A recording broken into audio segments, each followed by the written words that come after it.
Atlantis CEO is going to come in here. Keep my company's name out your fucking mouth.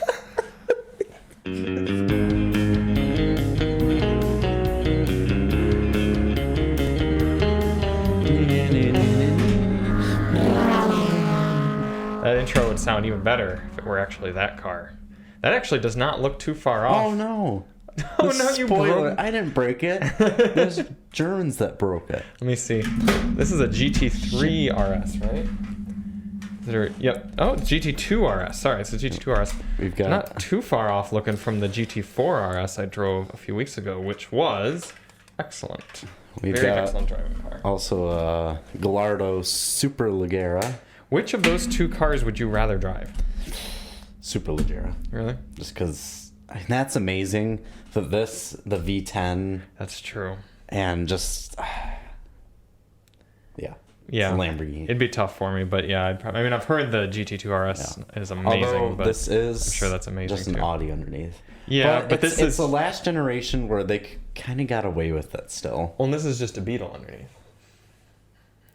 There's Beetle back when Hitler had it. Yeah, this is just a Nazi mobile. Nazi mobile. Yeah. So really, both of them are. Yeah. This here, the Tesla Cybertruck, that's Freedom Wagon. Yep. That's American independence right there. Well, a lot of people don't even think Tesla's American. I know, idiots. Like, did you hear that thing with the? I'm pretty sure you did, but the Tesla driver who got a fake ticket at a factory because he had parked his car in the domestics only lot. Yeah. Yeah, and someone thought it wasn't a domestic. I've never understood the hate for Teslas for that, because it's like, it's literally an American-made car with American engineering. It's the most American-made car. Yeah, the Model 3, the most American-made car, and yet people don't like it. Oh, I wanted them fucking golf And Elon carts. Musk starts building them in Germany, and they throw them a parade. Yeah. And the chancellor's there and everything, and they're like, thanking him, like, thank you for coming and choosing to build your cars here and all that. And he dances on live TV, and he does it in America, and people just get mad at him. Yep, I don't understand. Now, overall, I mean, you can like or hate Elon for a lot of the things they've done, but I mean, you gotta give respect where respect. Yeah, credit where credit's due. Welcome, everyone, to episode 14 of the Daily Motor Podcast. And look at this. Proper podcast microphones. Yeah. Yay. Matt Farah, we're coming for you. Who's Matt Farah? Smoking Tire. He has, like, the largest automotive podcast in the world. Yeah, big boy. But, you know, he's cool and all, but we're going to be bigger.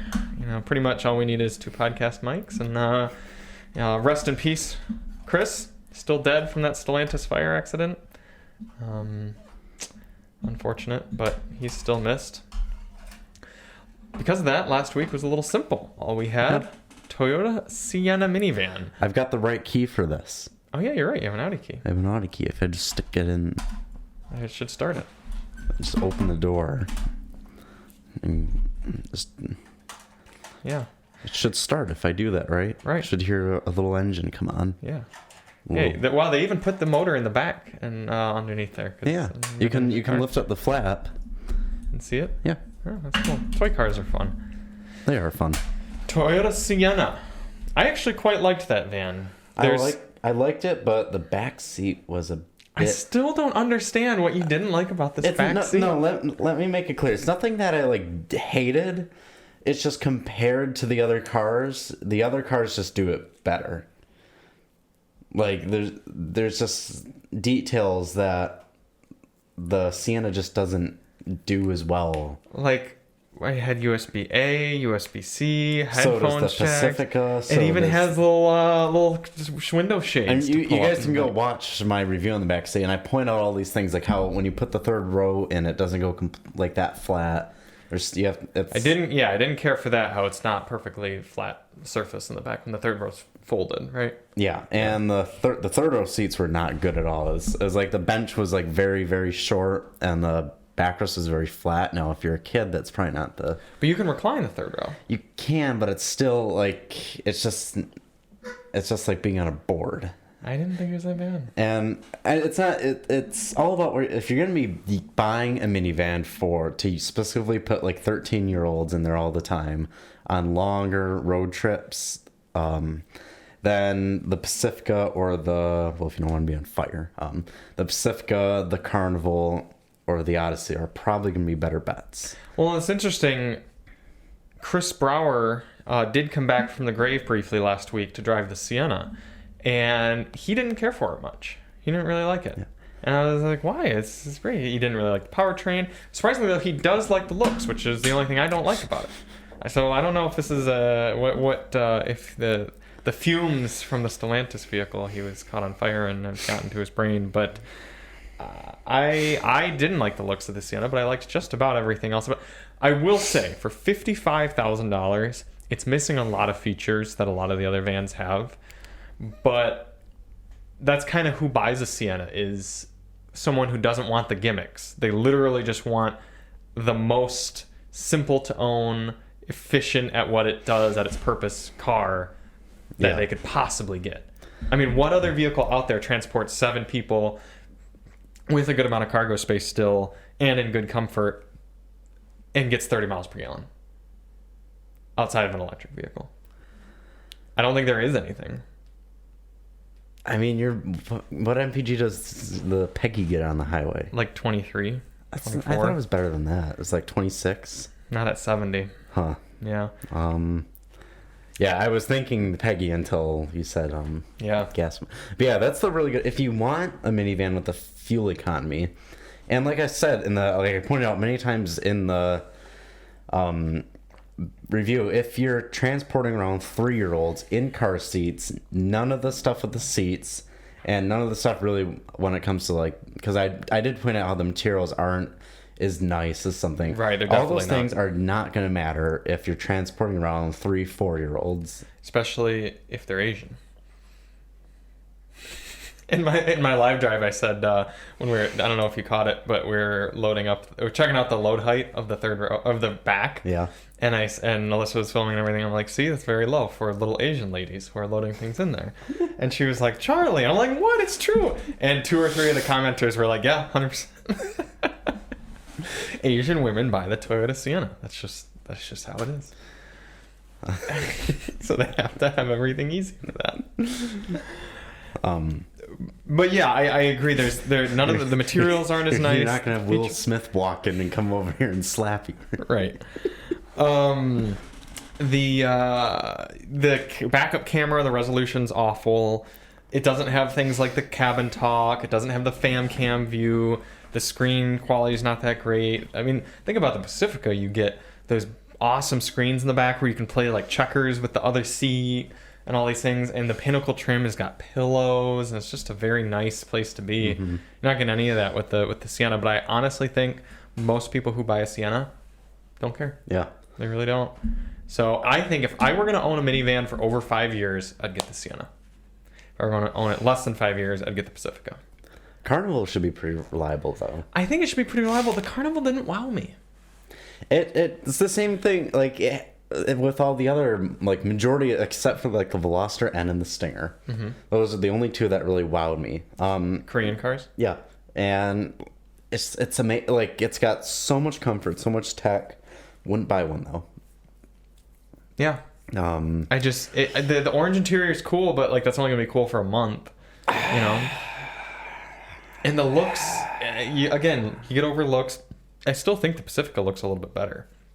See, the thing, even though I would question reliability, I'd probably have to go with the Pacifica just because of the stow and go seats. Let's see, Carnival versus Pacifica at KBB. Kelly Blue Book. Kelly Bitch Book. The Carnival looks a little more aggressive. I will say that. The best looking by far is the Pacifica, no doubt about that. Yeah, the Pacifica still looks really darn good. They literally took a Maserati grill and slammed it on the front of that.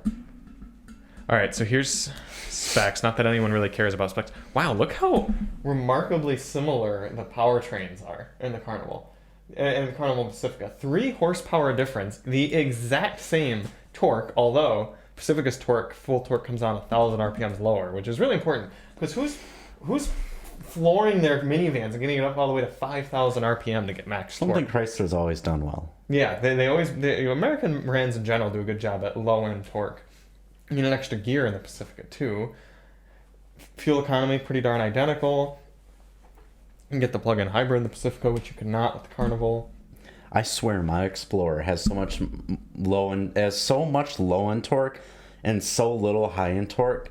When I floor it, I honestly think it accelerates slower than it does if I'm like in a higher gear with lower revs. Yeah, I think I'd be taking the Pacifica. Yeah. The Carnival was good. I just wasn't.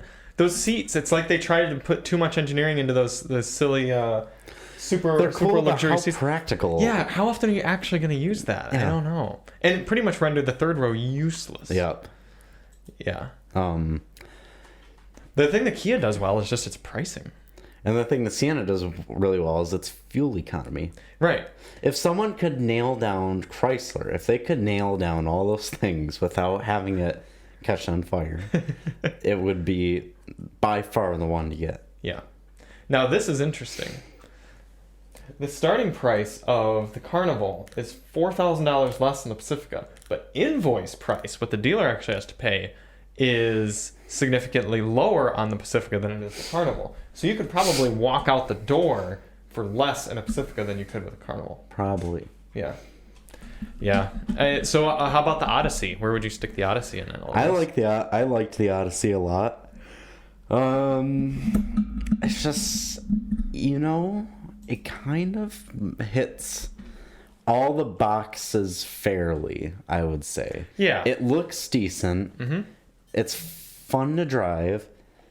It kind of nails down all the things about half as well as all the other ones do the individual things very well. Yep. If that makes sense. Yeah, it's kind of like second place in everything sort of deal. I also think it's the Odyssey's the best driving minivan. Definitely. But I don't think most people care about driving dynamics in their minivan. The turning radius of the Sienna was unbelievably good. It was quite good. It was a very maneuverable car in general. It's for Japan. The other thing I'll say about the Odyssey is it has a built-in vacuum, which the Sienna does not. I think the Pacifica and the Odyssey both get built-in vac. I don't think the Carnival has that either. And that's a must for some people. Motor Trend did a comparison between all four of these ones. Which one drives best? Who gives a crap? What'd they say, though? Everyone agreed the Sienna's brake pedal was numb and difficult to acclimate to. They literally... Motor Trend sucks so much dick, dude. They didn't really say. They do. They really do. It's a shame because they have good access to everything, but... The only thing I love most about them is their video.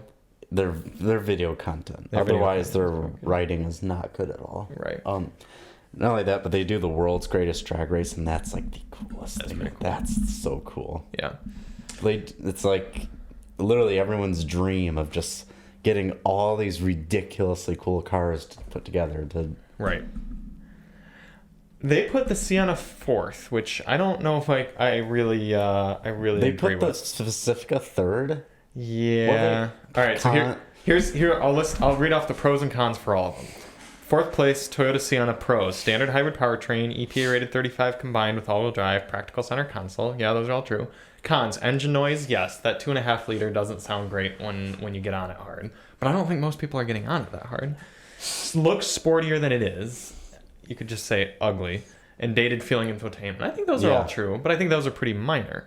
Verdict: amazing fuel economy and good storage, but poor brake pedal feel and lack of family-friendly features relegate it to this spot. You know how many people just don't... You're going to get used to the brake pedal feel. I had no problem with it. It just feels like a standard hybrid car. I mean, some brake pedals, I will admit, and it's definitely true, are worse than others. But when you're driving different cars back to back, those are things you notice more things. But after you acclimate for a month, it just becomes second nature. Totally fine. Yeah, some cars you'll get in and you'll like touch the brake pedal and it'll grab real quick or something. You don't. But after you get used to that, then you're fine. Quick shout out to our members, Joey Finley and PM70 tuning in. We are live streaming this for any members who Support Daily Motor week in and week out. Get access to our members-only content. One of those now is live stream on the podcast. Now, why don't we live stream to anyone, you ask? Well, that's because sometimes I'm known to say really irresponsible shit on this podcast. And if it goes live, I'd like it to go to people who know what they're expecting. Yeah. You have to pay money to get debauchery. Third place, Chrysler Pacifica. Pros. Good handling for the class. That's true. Stow and go. Great. High-res and easy-to-use infotainment. All true. Cons, lackluster interior material choices? What? For the Pacifica? It has some of the nicest. You can literally get quilted leather pillows that come in the Pinnacle model. What trim did they have? Let's see. They're going to have to go all the way up here. That's ridiculous. They had a Pacifica S Limited. How did they... Just look at the photo. Click on that. See all 240 photos. Dude, let's test out this internet live streaming. It's actually doing pretty well. Yeah, I'm impressed. Oh, gotta get fucking ads because for somehow Motor Trend can't afford to put out. Right, go back 1 minute. You can see right there how flat those seats are. I can just look at it. Does that look comfortable? It's fine. It's... Kids don't need comfort. Okay, but kids can sleep in jeans. Exactly, that's what I said too. But here's the thing. Compared to pretty much every other third row, everyone else manages to put even some sort of contouring to your back and your butt. And that didn't, and which kind of surprised me because it's a minivan. Well, in about 3 years, we'll get to the rest of the rear rows here. Okay, you're right. This one does look a lot more comfortable than the Honda. Yep. Look how much longer deeper, bottoms and bigger headrests. No, I will give you that. All right, now we get to see the other ones too, so I get to be extra proven. Vindicated, if you will. The Odyssey does look neat inside. Oh, and here's the Kia coming up. Kia's third row. Oh, it does look very similar to the Odyssey. Yep. Contoured. It has cutouts for your butt. Yep, that is true. Just looks generally nicer as well. Where the fuck's the Pacifica? Gotta probably keep going. There's 240 photos. It's gotta be in there somewhere. Why wouldn't they do all the interiors first though? Motor Trend. What is this? Oh.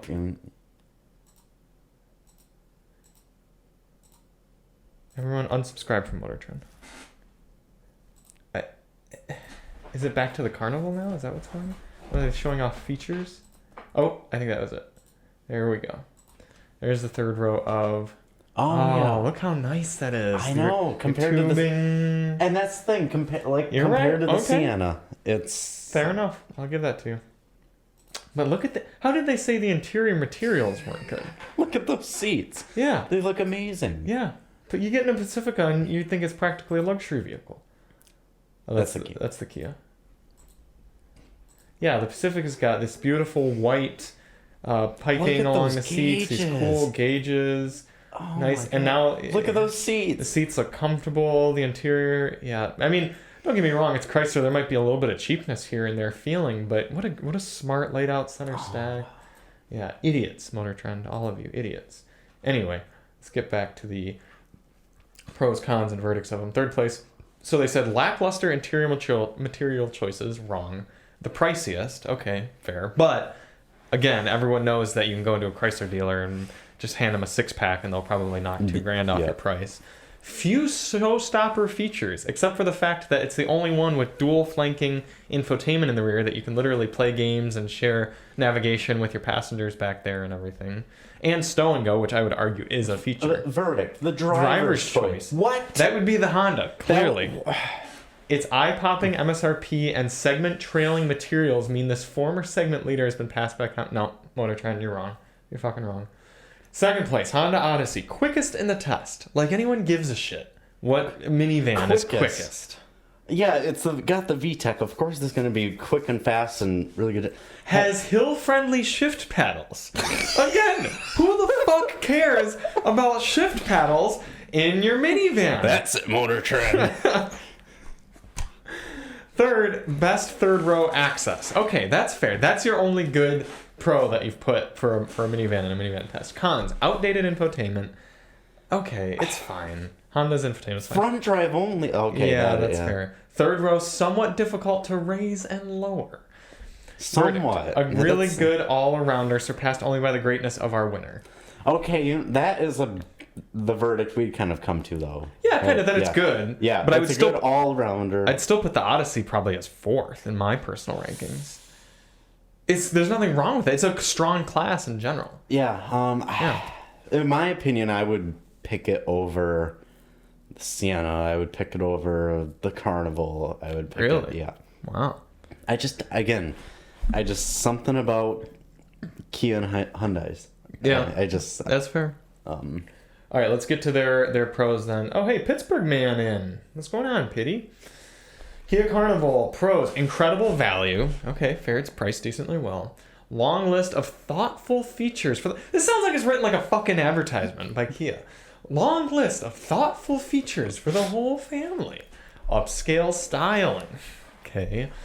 VIP seats don't move for people in cargo. I think that's a huge con. I think like the fact that those seats were such a bitch to move.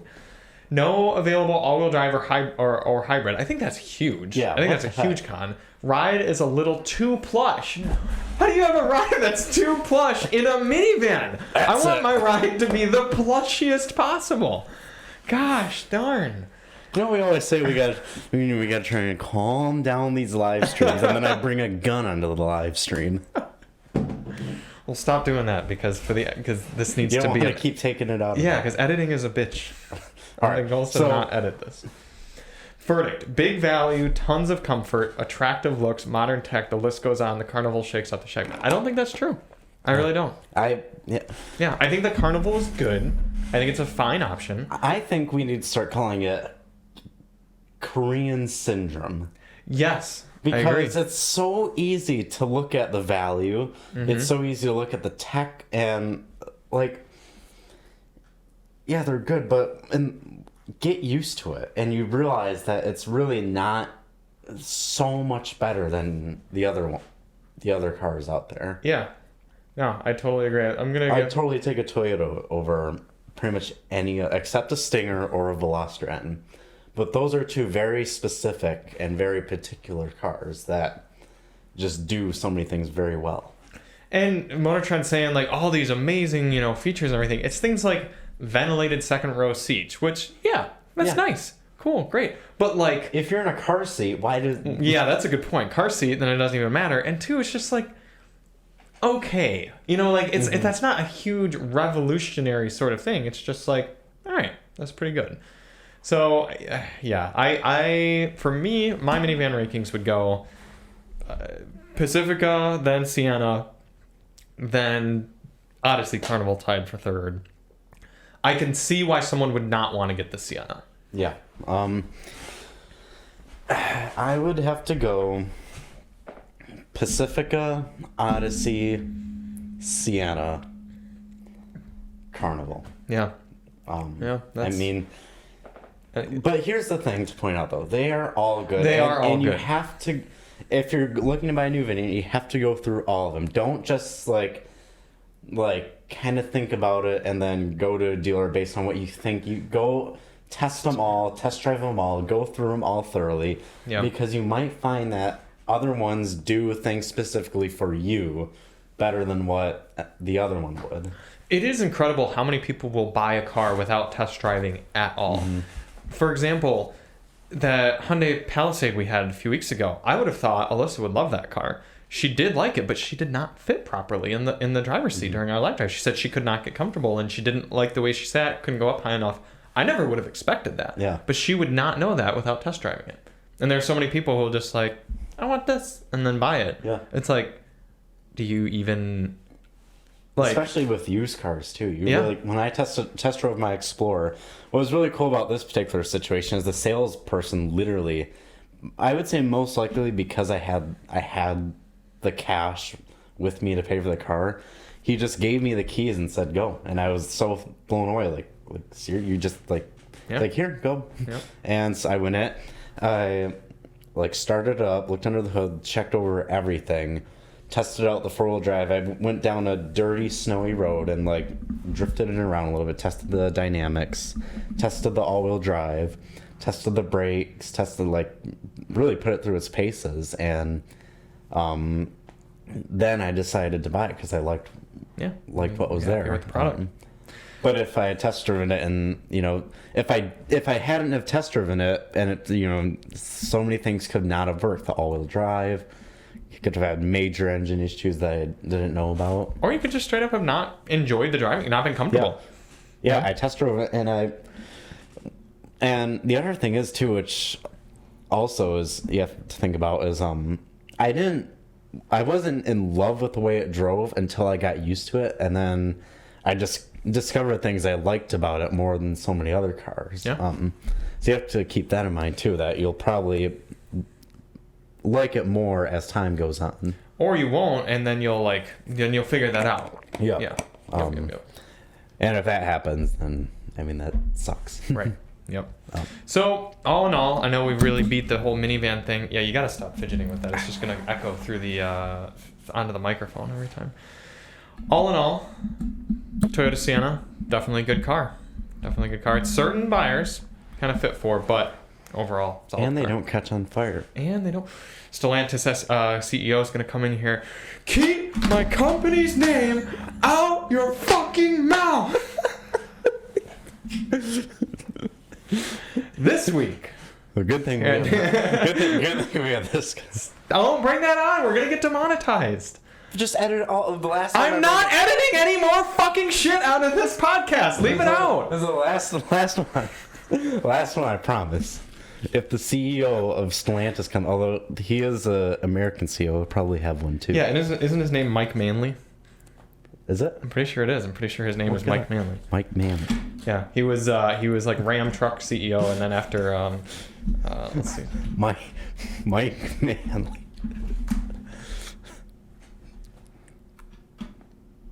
Stellantis. Maybe it's just. Is it the American branch? Michael Manley. Yeah, CEO. Michael Manley. Oh, he left. Wait, in 2018 he was CEO of Fiat Chrysler. In December 2020, Stellantis. He left Stellantis in September 21. I didn't realize that. So now he's CEO of AutoNation. But it was Mike Manley. What's AutoNation? It's a huge dealership group, I'm pretty sure. Yeah. AutoNation, automotive retailer. Has more than 300 dealerships. Very impressive. Anyway, this week at DMHQ, we have the Land Rover Discovery R Dynamic S. And here's the thing with Jaguar Land Rover products. They're not great, but they have charisma. And so they still have a relevancy in the automotive landscape, even though I would never buy one. They have the British charm. They do. They really do. They don't drive well. Well, you actually kind of liked how this drove. It did have good dynamics, although that is because it's the R Dynamic. I threw it into a corner, and that thing is so tall, I guarantee you, if it didn't have stability control, it would roll. Because I went into the corner, and the stability control it just stopped that thing so hard. And I was like, it must be really correcting itself. Also, no sport mode, surprisingly, even though it is the R Dynamic. Yeah, it has all the sporty stuff. It says R Dynamic on the gauge cluster or on the gauge screen, but no sport mode. What did you think in your brief time of the powertrain? It's an inline 6. It was actually pretty fast. So I'll play a little bit of sound from the 0 to 60. It's quick when you have it in the right gear at the right time. Yeah, did you notice it doesn't downshift the way you think it would? It did. It did it? It must have just been a fluke that. Okay.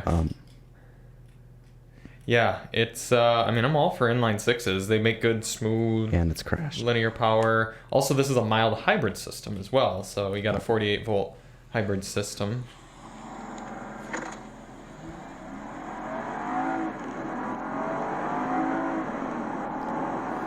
Yeah, it sounds nice. It's a little muffled, but in a luxury sort of way. The other thing I found about it is, you feel like James Bond driving it. It looks quite good. Yeah. It encourages you to... I've driven cars where the car encourages you to drive slowly or, relaxed. This encouraged you to drive quickly, I noticed. Really? Like, I was always, tempted to just get on it hard, take corners quickly, and just in general drive more aggressively than like the Sienna. Interesting. For instance. You're saying the hybrid minivan didn't encourage you to drive sporty? Sporty? However, the Sienna has a sport mode, which the Discovery does not. Also, did you notice at all driving the Discovery around that something about you, everything felt a little cockeyed to one side? You know, for some reason, just look at... If you go through and watch my 0 to 60, you notice I always can get the camera dead on to the gauge cluster. Okay. See how it's... I'm like kind of angled a little bit? Yeah.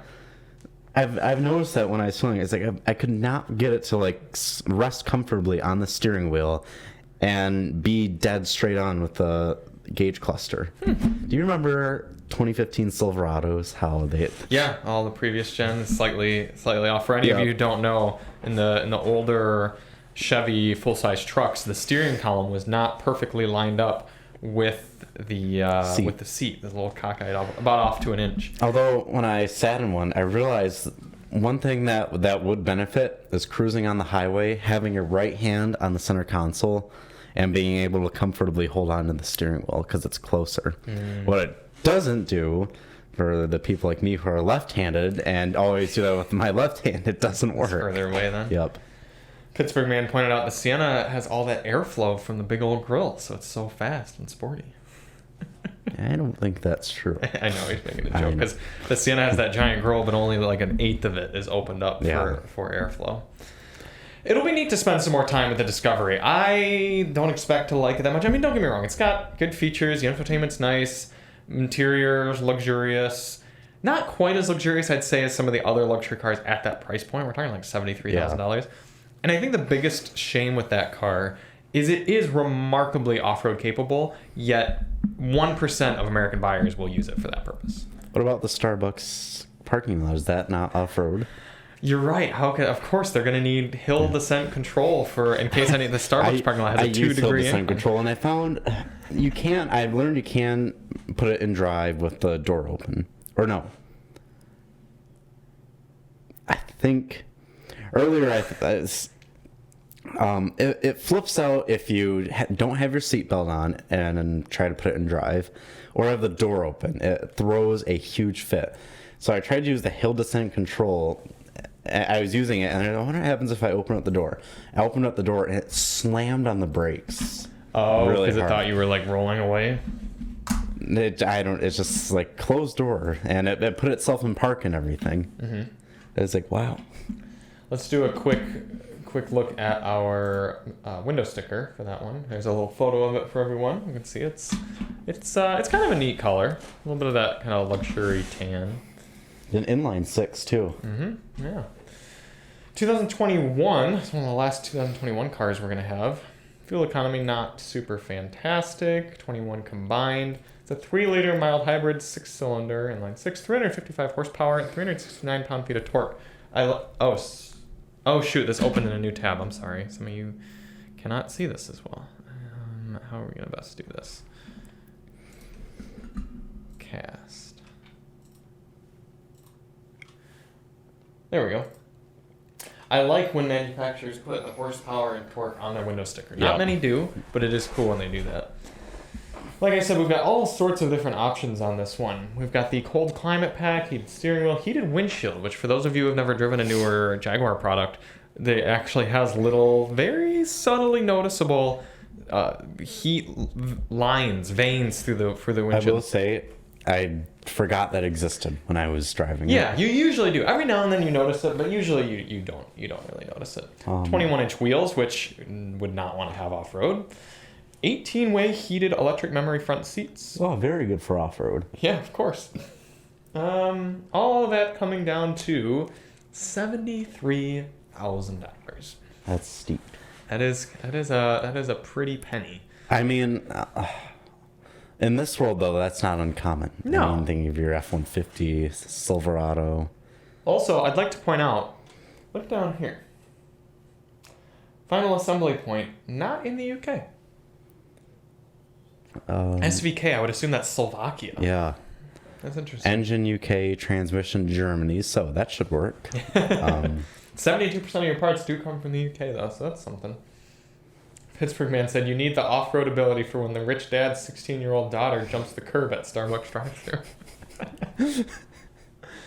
Yeah, I think it'll be a nice car to have around. I don't know if it'll earn good car from me. Chris is going to come back from the grave and shoot the review on that one this week. Yeah, I'm going to go pull him back from the grave. Yeah. We'll see about that one. The other one we have this week is the Audi A3. Now, Nathan, you just went out and saw it. It's white. Is it white? Yeah. We were supposed to get a... Oh, no, we weren't. Just kidding. I didn't look at the one we were supposed to get. I thought it was going to be black, but... I thought it was going to be red for some reason. Okay, here it is right here. Is it... oh, that is the world's smallest photo. I don't know why it's so tiny. Yeah, all microscopic photos. I'm sorry. How does it look in person? It looks... I'm not a fan. Really? I mean, it looks fine. I don't like the... It's too sporty. Too sporty? Yeah, just class it up a little bit, you know? Okay. Well, do we have like a sporty package on this? Probably. No. Although, Audi is confusing me so much with these trims. What the fuck does 40 mean? The A3 40. TFSI. Well, TFSI is the motor. Quattro is the powertrain. What's that stand for? Turbocharged... Turbo F. Force... something Turbo induction? Force. Fuel... I don't know. I honestly don't. I just know it's the motor. But what's the 40? Is that the... Because they used to go with like... Yeah. Is that for the age Premium of... Plus is the trim. Age of customer that's going to buy it. You're right. That's probably it. Either way, it's the A3 40 TFSI Quattro with the Premium Plus package, Glacier White metallic exterior, Santos brown interior, adaptive cruise, which is an option, full LED headlights. That would actually be a good way to differentiate trims. You got like the 20-year-olds trim, you got the 30, then 40, and then like 80-year-olds trim, where the font is super big and yeah, all the controls over. There's only one radio station's oldies playing. Yeah, just permanently locked on there. Like that old person's car that Top Gear made. Exactly. Yep. Oh, this has the Bang & Olufsen sound system with 3D sound. That'll be good to test. I'm curious about that. 18-inch wheels. Hopefully we got some sidewall on them bitches. 2-liter turb ski, making about 200 horsepower. Surprisingly, less horsepower in this generation A3 than the previous gen, by about 20. So that's interesting. Either that or the Germans just rated it lower. Yeah, it's possible. Did you look at the interior at all? Yes. Is it any impressions so far, or gonna have to spend more time with it? I'll have to spend a little bit more time in it. I don't like Audis. I don't like the new Audis. I like the older ones. I don't like generally the people who own them. So this is going to be an exercise in your bias? Yes, I'm going to be very heavily biased against this thing. We'll see next week if it can win Nathan over. Yeah. But I hate... I'm so over this tech craze in the car industry. I want nice metal knobs to adjust things. I want dials. That's what I love about my simple basic Explorer. You got just normal things to turn the climate control. You've got normal simple gauges. Does this one not have climate control? I haven't looked at it, but I read that this one actually has less tech inside than the like kind of higher up Audi models. Well, I hope so. See, just hey, look at that! You've got nice. That is good, but look how busy that interior is. It is. Now look at an old like an 08 A4. Yeah, well, obviously older cars are gonna be simpler inside. I agree with you. Yeah, I know, but look at an old A4 and just look how nice that interior is. Oh yeah, I mean it's. Yeah, I agree with you. It's so classy, so symmetrical, so styled. Yeah, I agree. I know. Audis have always looked very classy in and out, and I agree. The newer ones are busier, and I don't care for them quite as much. Especially get one with the beige with the nice, comfy But part of it's not all Audi's fault because every manufacturer is busy inside now, except other than Lincoln, Tesla. Lincolns are, you're right, they're not as bad, but they still have quite a lot going on. And they look elegant, though. That is not douchebags in the YouTube comments then complain about cars like Lincoln or Tesla that don't have enough interior, and they're like, "Oh, this looks so basic and boring inside." They want the car to look like a video game. The guy in the comment section of my channel that got really mad because the Sienna didn't have a tachometer or a red line. Yeah, and then someone self-moderated the YouTube comment. He's like, "It's a hybrid minivan." Hey, what the fuck do you expect? And I was like, people like you are the reason why we get like F Sport trims on Lexus. It's like, yeah, I know. No, stop doing. I don't want. I want gauges. I want look at the Huayra. If a Pagani Huayra is a perfect example of nice. Like, yes, it might be practical as a city drive, but look at all those materials and it's got screens, but you can see the gear linkages. It looks remarkably busy to me. It is busy. Look at all these. That's overwhelming. It's awful. But look, it's really got cool. Real gauges. It looks stunning. Yeah, that is actually really sweet. I want to drive one of those. Yeah, just for the gauges. That would be. I don't want to feel the speed. I just want to look. Just want to sit. Mm-hmm. Well, that's the reason I like my Maverick a lot as well. It's like 2022 model year, but yet it's simple. I have not found myself driving that car around. We have over 3,000 miles on now. Never once have I been like, oh man, I really wish this had more screen or more haptic control or anything. It just fucking works. I just get in and I need to turn my volume down. Click, click, click. Oh, I need to turn my volume down a lot. Scroll. Like it just. With my Explorer, it's like no stability control. It's just so bare bones. And we did put a screen in it, admittedly, but it was sponsored. But I was fine with the older one. Like, it's nice to have it, but it's, I got normal gauges. I've never once thought, I wish this was a map right in front of me that took up the whole entire thing. Yeah. And I wish there was screens for my climate controls, and I wish I had haptic touch controls. Like, I never ever think that. Yep. And I've got a nice simple column shifter that I can literally shift without taking my hand off the wheel. I do love column shifters. I know. It's like I can just go and hold my phone and shift at the same time.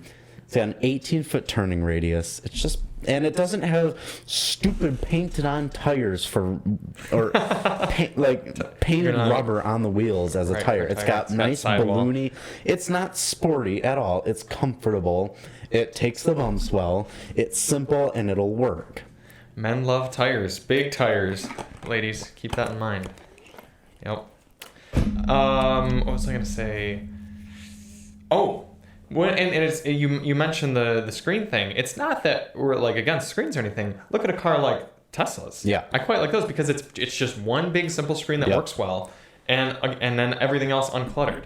So you can have technology and still make it simple. Yeah. It's like my phone. Like, it's beautifully simple. And like an Apple, for instance. Yeah. And you can make screens that work. Mm-hmm. But what doesn't work is just littered technology where they just threw it in for the sake of having more, so they can put it on the window sticker. Like Ford's Mach-E screen. Big old junk that just doesn't work very well. Although they still managed to put a volume knob in. Yeah, what a concept. Wow. Which I love. Good job. A magnetic. Well, it's. I love volume knobs. Even the radio that we put into my Explorer, it's an aftermarket. It has a volume knob. Yep. Quick shout out to the comments. We've got Moran in here as well. Any plans to drive the new Z? Not for us yet. Mr. Topher, the Topher, is heading to drive the Z in a few weeks at the event. He'll be excited for that. Oh, look at those doors. That is one of my favorite cars. The Huayra is really darn. Did we get this in the U.S.? Yeah. Okay. I wasn't sure if you could get them in the U.S. He said, Audi trims are special. You just pick one and hope you like it. Who cares what's on the inside? All that matters is the 4 rings on the grill. Audi badge. Okay. Joey Finley likes the new A3 a lot more than the old A3, but it still doesn't do much for him. Although he does get what you're saying, Nathan. He has a 2011 A4, and the new ones can be confusing. Oh, he did say the 40 trim makes less horsepower than the 45 trim. So apparently that's the difference. I'd rather have less horsepower, better fuel economy. Just more straightforward. And that's like, for down here too, I'd rather have rear wheel or front wheel for my daily down here than all wheel. But Nathan, all-wheel drive is so much safer than front-wheel drive. Is it now? Yeah. Yeah, you have to have all-wheel drive. That's why we have Toyota Siennas with all-wheel drive now, because safety. Well, it'll be interesting to spend more time with the A3. That's a car. We don't get a ton of time in Audis, so I am looking forward to spending more time with it, and we're reviewing it next week, and we will report back with what happens and what we end up thinking. Will it catch on fire? Probably not. Other car news. I do have other car news. You know how I was saying that it seems like more regular cars catch on fire now than they used to?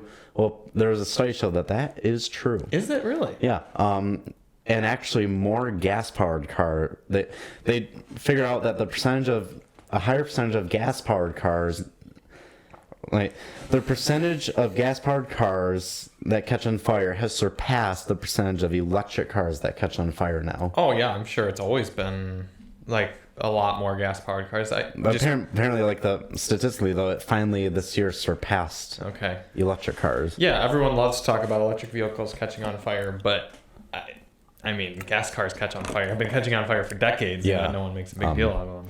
But it's like the percentage hasn't been now. going up. Yep.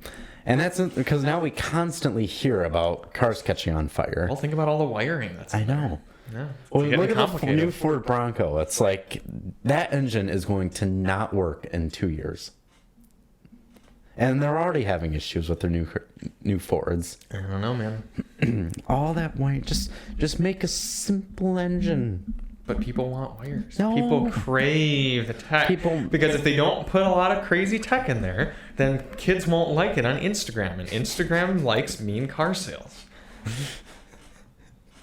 And then, what do you know? Some brand comes out with a simple, affordable vehicle like the Maverick, and they just don't make enough. And then, what do you know? People buy it. Yeah. Other car news, we did install an aftermarket radio in Nathan's Explorer touchscreen. Oosman? I don't know how you pronounce it. It was a 4-beer job. Yeah, it was. Nathan and I had a crash course on wiring that we did not do super great. Should have bought a wiring harness. If you're ever installing a aftermarket radio into your DIN system, just get yourself a wiring harness, which I forgot about until right after I'd cut all the wires, so it was too late. We also got a nice big power washer installed at DMHQ. It's a super cool, it's like a 100-foot retractable hose that auto retracts, so you can pull it out, and we can now power wash penises into the dirt outside the office, which is very important to us because we're 12. Anything else going on in car news? I'm just looking at the Huayra pictures. Oh, I know something that was neat. I saw confirmation that Atlantis, our favorite car brand, is coming out with, what was it, a twin turbocharged inline 6 for a lot of their upcoming SUVs and trucks. That is cool. It is a shame that you'll catch on fire if you own one. It's also a shame it's just more end to V8s. I know. V8s are dead, man. It's unfortunate. That's why everyone should go out and buy V8s now, because they're going to appreciate. The other thing is, though, it's not 100% confirmed, but we have seen rumors of a new GMC Cadia twin turbo V6 with like 472 horsepower, like a GT version. Who the hell's going to buy that? Sure, lots of people are going to buy that. You think? Who's going into their GMC, their local GMC Chevy dealer, and buying an Acadia with a twin turbo V6? How many people walk out of a dealership with an Explorer ST with about similar horsepower? Cool. This will be cool too. I don't think GMCs can be cool. It's literally the Blackwing engine in that. But yeah, I just don't see it. I think it'll be awesome. What are they going to do? Make it fast but just still handle like dog shit? Probably not. It's GM. Look at them. They create amazing handling. They make only when they want to, though. And will they want to do a good Acadia? I guarantee you they will. Why didn't they do that to the Blazer and make a Blazer SS? That would have been a smart move. Instead, they made the Blazer the biggest disappointment of probably all the 2010s automotive industry. Chevy's coming back out with the Blazer. Oh, look how cool it looks. And then it's just 100% rental spec. Yeah. Yeah, that was disappointing.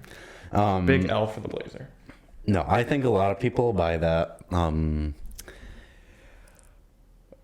I think it'll drive really well because it's GM. It'll probably be ridiculously fast. Well, I do know that Nathan is a big fan of the Explorer ST. So if the Acadia Twin Turbo 6 comes out and you like it more than the Explorer ST, then I will be impressed. I think I will. Wow. All right. And here's why. Because its transmission will last more than 10,000 miles? Yes, even though it's the exact same transmission that's in the Explorer. Yeah, you're right. Probably both. But GM does there's so much better job with low 10 speeds than Ford does. Well, it's the Blackwing engine, which means the GM performance engineers are probably getting their hands on it. Hopefully. The Explorer ST has 400 horsepower.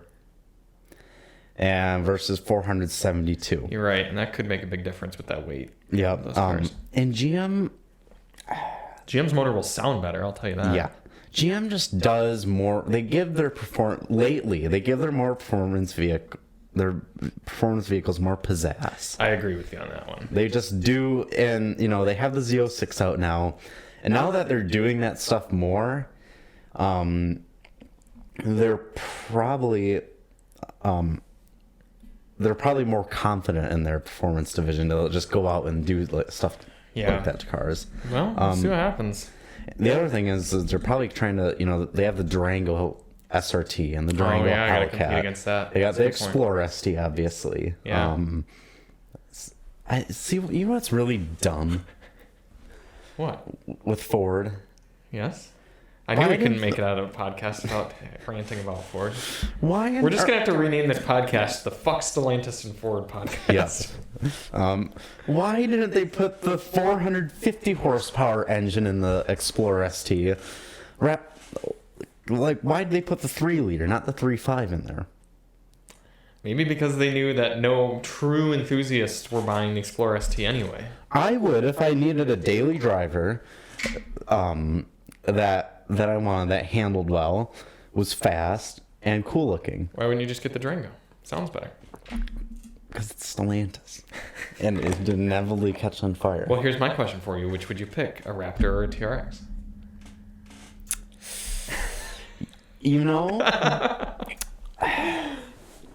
I am starting to lean back more to the Raptor. That's because it's been longer since you've driven both, and I bet you if they were both right there in front of you, you'd go, fuck! Gotta take the TRX.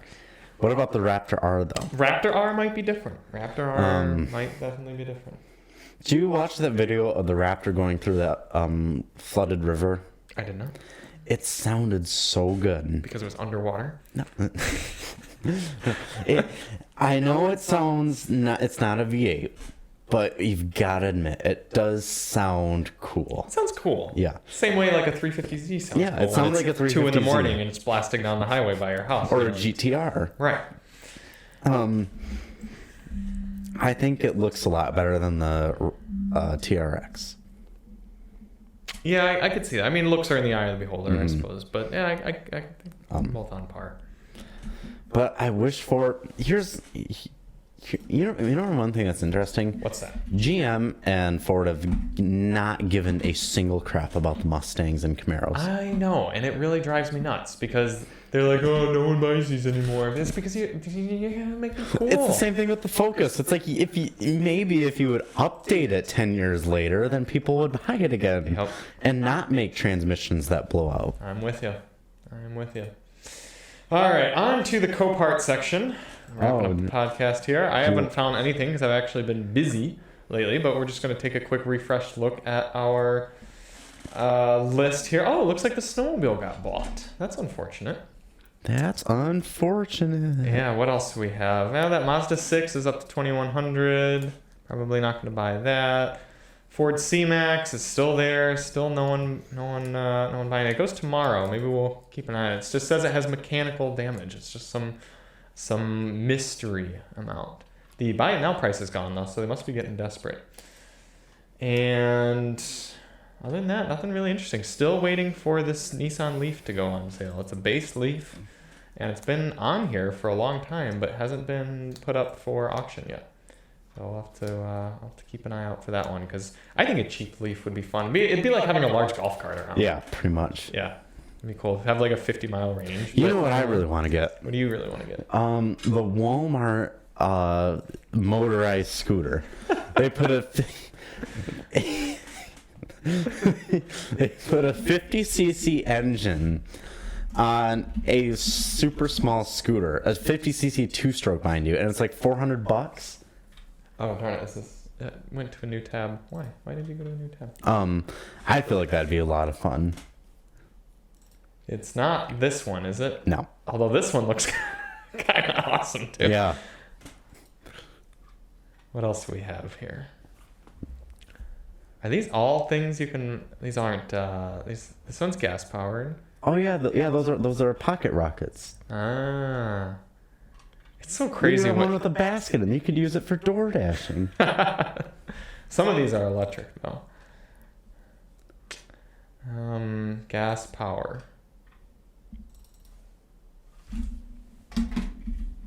Yep, there it is, right there. Where? Which one? That one. Oh, I thought this was. Oh yeah, it is. You're right.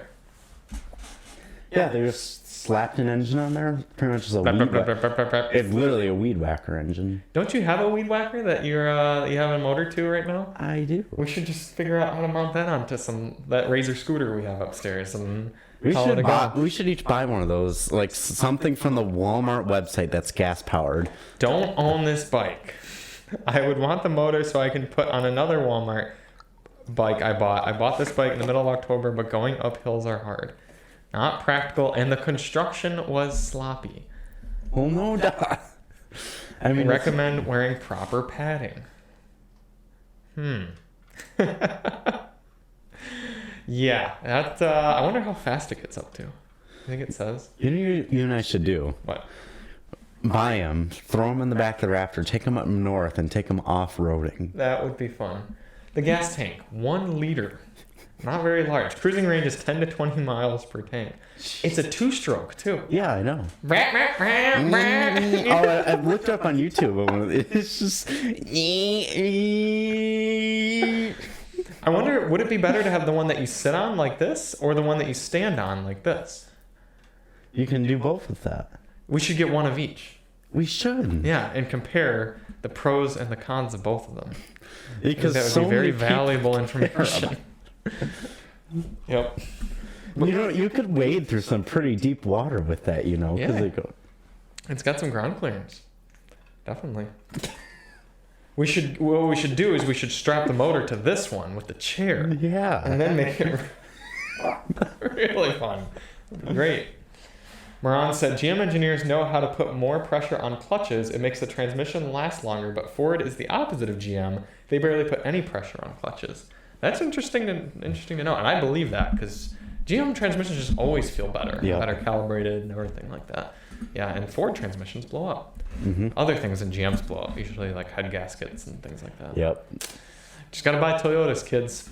It's just the lesson that we learned from pretty much every episode. We should take an electric one and a gas one and combine the motors and have a hybrid. Yeah, you can put the gas motor on the front and the electric motor on the rear. You should get an electric one, and then we could each buy. You could buy an electric one. I could buy a gas one, and we could compare them. That is true. The one thing I'll mention though is that scooter, the one on here, is $500. It's as much as we paid for your Tao Tao. And the Tao Tao is quite a useful machine. Yeah, that's true. Yeah. Yep. A lot of fun you can have out there for under $1,000, kids. You just gotta know where to look. You gotta think outside the box sometimes. Walmart. Yeah. Save money, live better. There you go. No longer sponsored by brand. Wait, what were we sponsored by before? All brand cereal. No longer sponsoring the Daily Motor podcast because sponsored by Walmart. Now sponsored by Walmart. Thanks, Walmart. Do you think Ford would ever sponsor us? Yeah, Ford would probably love to sponsor the Daily Motor podcast. You know who also would? Stellantis, I think. They'd be a hot sponsor. Yep. Very hot. Will Smith would also. Will Smith would probably be a good fan. We're good publicists for him. Yep. Well, thank you all so much for watching and listening, ladies and gentlemen. Next week we will resurrect Mr. Brower and bring him back to hear how his time was with the Kia Sorento. He's been driving a Kia Sorento around. Good for him. And Elantra N, Veloster N, Kona N, and the Ioniq 5. I'm very jealous of him. He actually got to drive the Ioniq 5. I have not yet. What the fuck, Hyundai? Get us an Ioniq 5. Other than that, I think we are ready to wrap, and we will see you and speak to you on the next one. Thanks to everyone for tuning in. Shout out to the memberships, people supporting Daily Motor week in and week out, and catching those members-only sound tests and the occasional blooper video, although I don't put many bloopers up anymore because I never really have bloopers because we're perfect. And we'll catch you on the next one. Thank you all for listening, and we'll see you later, everyone. Drive on.